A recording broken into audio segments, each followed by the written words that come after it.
You are listening to Power Marketing with Kevin Lee. Kevin and his agency Did It have helped thousands of businesses win through superior marketing, as have his books, articles, speaking engagements, and the E-Marketing Association Power Marketing podcasts. Here's Kevin. Today I'm here with David Moore, who recently merged BrightPool into BIGtoken. And they've got a fascinating take on how to reward consumers for data sharing and then allow marketers access to those consumers.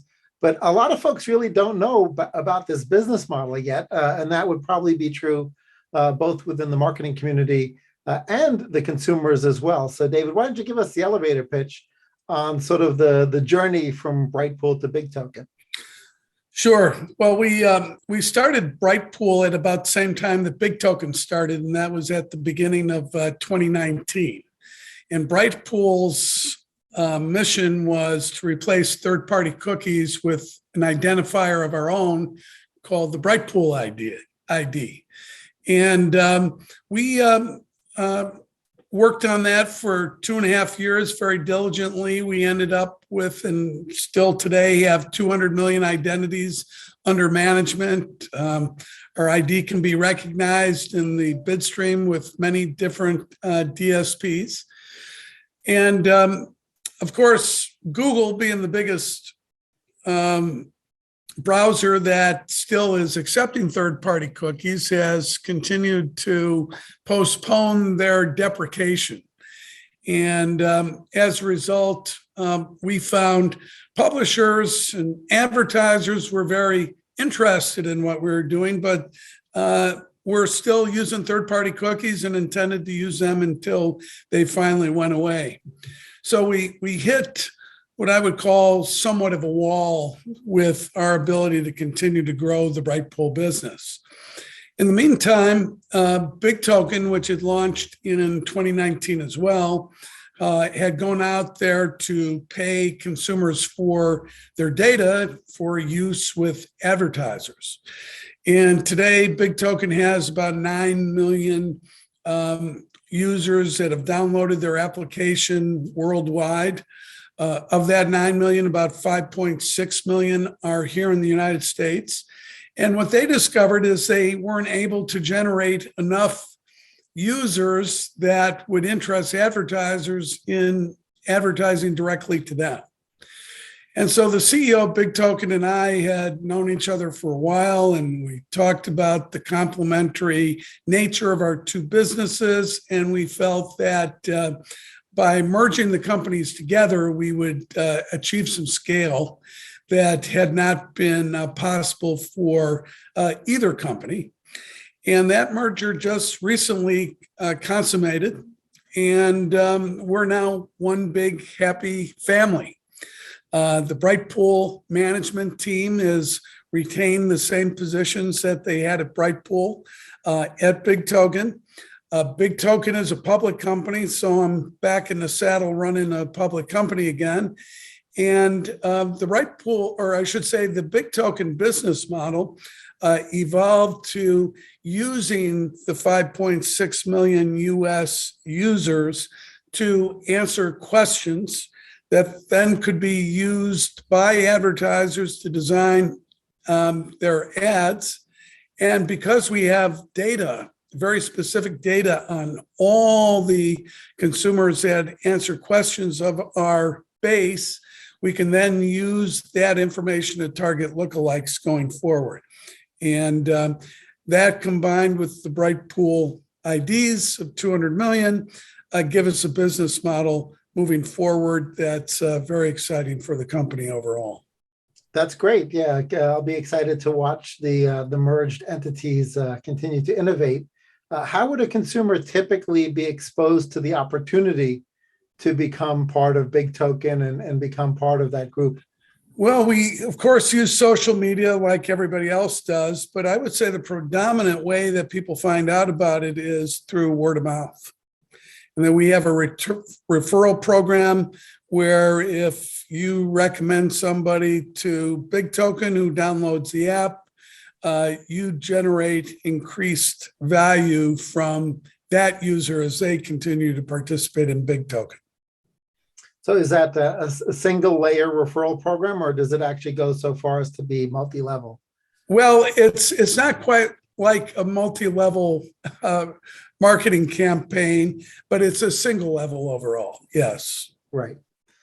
And for the typical consumer, because obviously rebates in the e-commerce have been super popular over the years. You've got Ebates and a bunch of others, which became part of Rakuten. But this idea of rebating a person's value of their time and attention, as well as their behaviors, is a new area or new area within programmatic, at least. So how much could a consumer expect to monetize? Well, that's the I think real issue, Kevin, that you've just hit the nail on the head with the hammer, and that is you really can't afford to pay consumers for their data in a manner that will scale. And so what we look to do is give them other instruments of value that revolve around advertiser offers, loyalty programs, sampling, the like, none of which is really new at this stage of the game, but enough that advertisers and the consumers are able to work together to answer marketing questions that are important to that advertiser. It seems like a big part of the value proposition to everybody is transparency, because obviously if you're affirmatively opting into something as a consumer and there's a very obvious quid pro quo, there's nothing hidden. There's no hidden agenda, right? I mean, you know exactly what you're getting and you know exactly what you're doing to get it. So to some extent, one of the big boogeymen in the programmatic space has been this idea of privacy, this idea of lack of transparency. It seems like you do solve that problem pretty well because everything's out in the open. And of course, in this new era of consumer privacy and focusing on the consumer to make sure that they have a clear understanding of what they're consenting into, that is a very key and critical part of BIGtoken, where we believe that privacy is a human right. And I think one of the biggest issues with the third-party cookie is that it looks as if they're being placed covertly on a consumer's browser. And I don't know if you remember, it's probably 5 or 6 years ago where the Times did a in-depth report on cookies and went into consumers' homes and showed them how many cookies were on their browsers, and they were appalled at this invasive technique. And they didn't really understand, what the value was of cookies overall. But because of the nature in which they're placed, it created this privacy invasion, if you will. And of course, there's a lot of other very helpful uses of cookies, remembering your passwords and stock quotes and all the things that consumers take for granted. But the fact of the matter is that the way cookies were placed looked very suspect, if you will. Now, add into that you and I both have 75 to 100 cookies that are our identities, but do not look all alike. They're different and they were manufactured in different places. And so when cookies are used in the programmatic ecosystem so that advertisers can bid on cookies that look like their target audience, because of the duplicative nature of cookies, an advertiser says, I don't want Kevin to see that ad more than 5 times or Dave more than 5 times because he'll get irritated. And if he hasn't bought the product by then, it's a waste of money. Person could be seeing that same ad 20 times because of that. So there's a good reason to move away from cookies. And that's starting to happen. It'll really happen when Google deprecates them, gets rid of them completely. On the consumer app, the BIGtoken app that consumers can download, is it primarily for mobile use, or is it also a desktop Chrome plugin or plugin for the other browsers? Well, it's not a browser plugin on the desktop, but I would tell you that the desktop is a very small part of the base.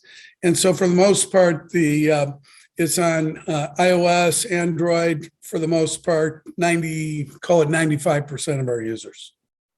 Interesting. Have you found among the group that have opted in that there are specific segments of people who are more interested in the value proposition, or is it pretty consistent across the population? It is not reflective of the U.S. population.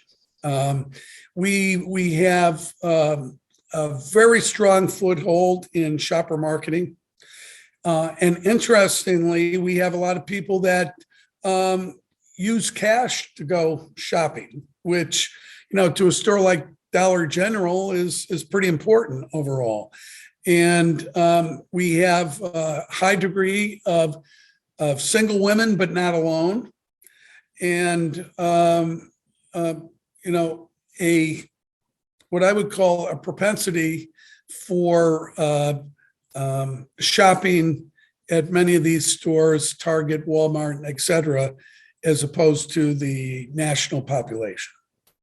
So as you might imagine, we're doing a lot of business with consumer packaged goods companies. Right.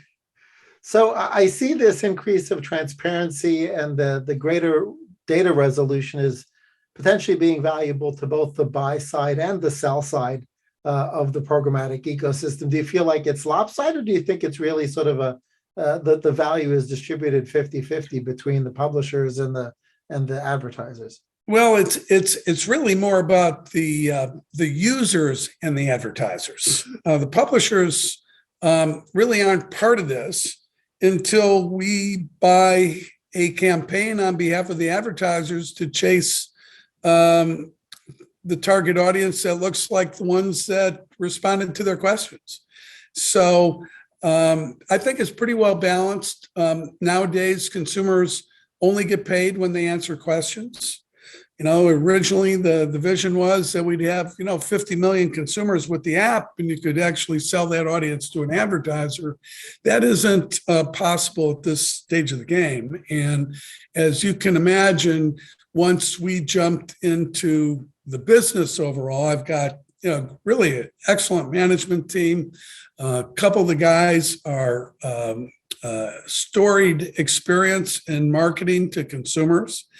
And so we are looking at a lot of different strategies to not only get the base more active today than they are, but to expand it over time so that, in fact, we do achieve that vision of having a large enough user base that would be of interest to an advertiser. I had a similar quandary when I was running WeCare, which was my cause marketing powered e-commerce platform.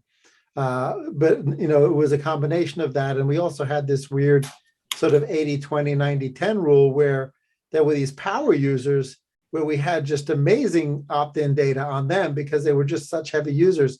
And then we had the folks we'd see maybe once or twice a month, right? And so that the data was pretty sparse on that. So, we never got a chance to fully execute on it because of the journey we had with Amazon choosing to go on their own and launch Smile as a result of our A/B split test. But our hope was to try to figure out sort of who those super high value customers and highly active customers are. When you go after sort of the next wave of customer acquisition, do you have sort of a good sense as to who that perfect customer is with regards to, answering questions diligently and providing a good data set? Well, that's an interesting question because when we ask, let's say an advertiser comes to us and say, we have 5 questions that we'd like answered. And let's say it's a product like cereal, as an example. When we put those questions out there, the people that respond are the ones that are interested in cereal and use it and buy it. And so as a result, it's a self-identified sample, if you will. Right. And of course, when they opt in and they download the application, we get 1,400 data fields on these folks. That is, very transparent consent in terms of how we're going to use their data, essentially to profile those folks that have responded to the serial questions, and then to use that profile to find them on a lookalike basis out at the general, across the open web, as well as some of the walled gardens as well we'll use to reach that particular audience. So when you talk about the perfect customer, because it's self-identified, we probably have them already. We just like more of them. Yeah, that's great. Have you found that, for the portion of the base, which are the actual app users, that it's also the research department of marketing that's interested in potentially using it for learning about their customers better, or as well as creating the lookalike model audiences? Well, I guess yes and no. Because it's a self-identified sample and because it's not nationally projectable, really works almost like a focus group, if you will, only it's lightning fast to get the results right away. And so as a result, the research marketplace pretty crowded, a lot of companies in it. We're focused on shopper marketing, so we do have a little more expertise there, but the panel and the questions and the research really powers the media campaigns that we do, and that's really our bread and butter, if you will. And depending on the size of the campaign, we will discount the research appropriately to get them in. Right. Have you found that it's easier to deploy into a category that you've already got a pre-existing audience? So, for example, if you just completed some laundry related research, but then a different laundry client shows up, 9 months later, are you sort of in a good position to sort of hit the ground running? Absolutely. And because we have these folks, we don't just ask them questions when an advertiser is interested. We will ask questions to get advertisers interested. I see. Right. So we have, questions that are available all the time to the base. So I would imagine then that even though you may not have had a travel advertiser during the pandemic because they had other problems to deal with, that if a travel advertiser were to show up now and say, hey, I'd like to go out there and engage, you've probably asked travel questions over the last couple of years. We do. And at the same time, one of the reasons that the consumer packaged good vertical is such a good one for us is because most of them have never developed a one-to-one relationship with consumers. Whereas with the travel company, they have. I mean, if you look at whether it's the airlines or it's the, kayaks, Travelocities, Expedias of the world, they have, a one-to-one relationship with many of their users. And of course, like just about every advertiser, they want to find ways to get their customers to use them more. And then, of course, they also want to look at how they can expand and acquire new customers overall. So we can help them in that regard. But the advertiser that doesn't have a relationship with the consumer is our best customer. Do you see yourself evolving to actually help some of those companies that don't have a pre-existing relationship with customers understand how well campaigns work? Because obviously for those portions of the audience, which is your foundation on which you build the lookalikes, for those people who had answered the questions, you could go back to them after the fact and say, well, did you buy any more soup? Yeah, right. Well, and a lot of these companies are looking for ways that they can build that relationship. And so we have conversations underway where they want to license our application on a white label license where they can brand it themselves and start using it to reward those consumers on their own and build their own database. So there's it's amazing how many companies out there don't have relationships with the customer. And if you look at a company like Unilever, why did they buy Dollar Shave Club? Well, it's really because it's a subscription process, right? And ideally, over time, they want to deliver all their products to you through a subscription and deliver them when you need them. I mean, if you look at the long-term vision of a lot of these companies. So we think we're in a good position to help people do that.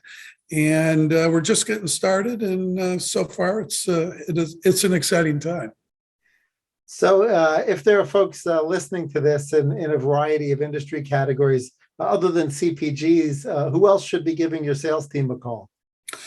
Well, I think there's anybody that's looking to acquire new customers, which is pretty broad base of people, should give us a call, because we can help them do that, particularly with the Lookalike model that we have, which, and you hear a lot of smoke about, enhancing performance and that sort of thing. But when we do a question or, 5 questions about a particular advertising category, if you will, and we take those results, and the advertiser can tailor an ad specifically to what that research says, and then profiling those users that have responded very specifically and going after lookalikes.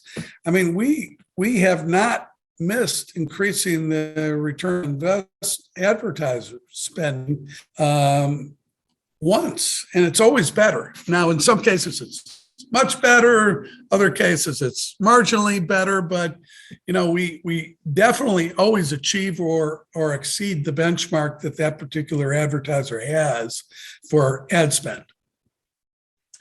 Great. So, are there any plans on your product roadmap that you can share without an NDA in place? Well, all I would say in that regard is that, there's a lot of other, what I call instruments of value that go beyond just paying somebody for something. And so we are looking at all avenues there of how we can create more value, more word of mouth about how valuable it is to have this application. And I think you'll be interested to see some of the ideas that roll out in the next 6 to 12 months. Well, I do look forward to seeing those things roll out and watching you continue to evolve the combined company, because looks like you'll probably have your third-party cookie pool for a while longer, and that's going to be super valuable for the short to intermediate term to let you take the company to the next level. Yeah, absolutely. Great. Thanks so much. My pleasure. Always good to see you and talk to you. Kevin Lee's Power Marketing is available on all your favorite podcast networks. Kevin loves helping businesses excel at marketing. Having marketing challenges? Just like Santa in The Miracle on 34th Street, if Kevin can't help you, he'll know someone who can. Find him on LinkedIn, subscribe, or follow.